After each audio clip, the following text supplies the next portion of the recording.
서울 종로 한복판에 있는 세운상가는 대표적인 낙후 도심지입니다.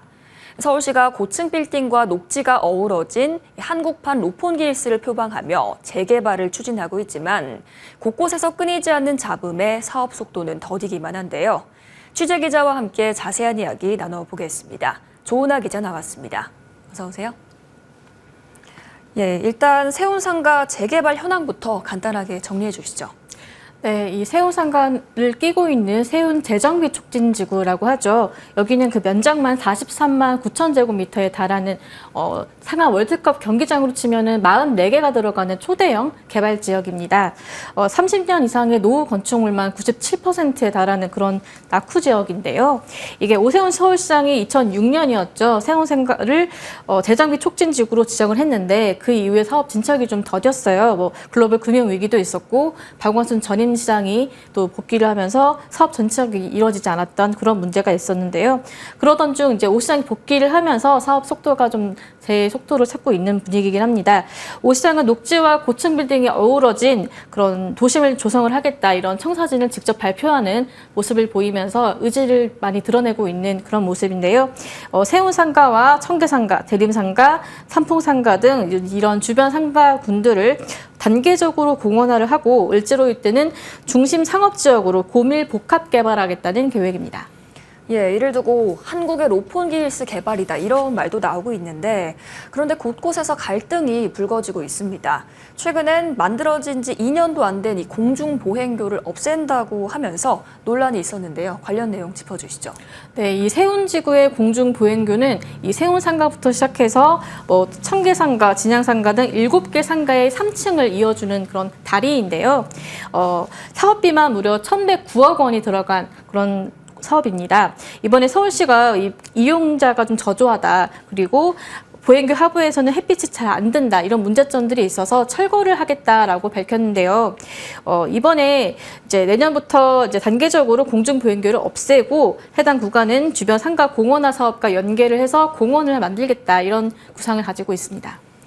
철거 이유도 얼핏 타당해 보이긴 하지만 1,100억 원이 넘는 혈세를 2년 만에 날린다는 측면에서는 비판을 피하기 어려워 보이는데요.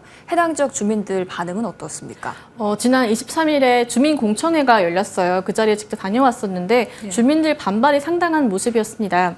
일단은 말씀하신 대로 1,000억 원이 넘게 들어가는 사업비가 들어갔는데 이걸 2년 만에 철거를 과연 해야 하는가 이거에 대한 지적들이 이어졌거든요.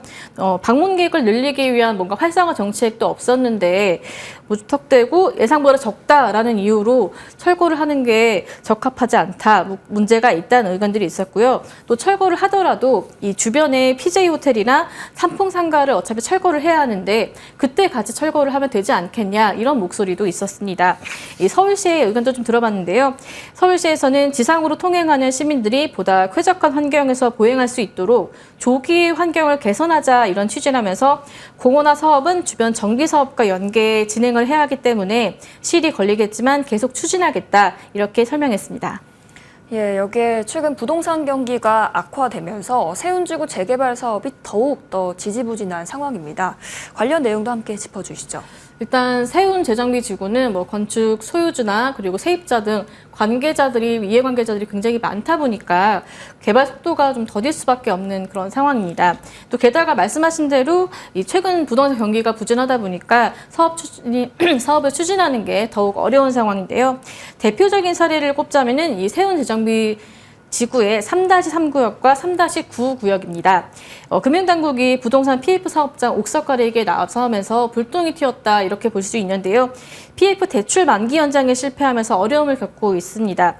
이곳은 사실 사업성의 문제 자체는 없는데 서울시가 쪼개져 있던 이런 구역들을 합치기로 하면서 인허가가 좀 늦어졌고 또 시행사가 이 과정에서 어쩔 수 없이 대출 연장을 반복했었거든요. 그러다 보니까 이제 부실 사업장으로 몰릴 수밖에 없는 그런 형편에 놓여 있습니다. 또 이곳뿐만이 아니라 이 태영건설이 시행을 맡았던 세운 5구역 같은 경우에는 태영건설이 경영난에 이제 시달리면서 GS건설로 지금 넘어간 그런 어려움이 있기도 했습니다. 정말 말 그대로 난항을 겪고 있는 것 같은데 관련해서 다른 문제도 있을까요?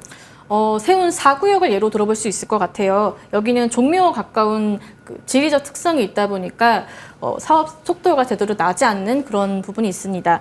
일단 이곳은 시공사가 이미 코오롱 글로벌로 정해져 있는 곳인데 지금 구역 내에 묻혀져 있는 그런 문화재 조사 때문에 발목이 잡혀 있습니다.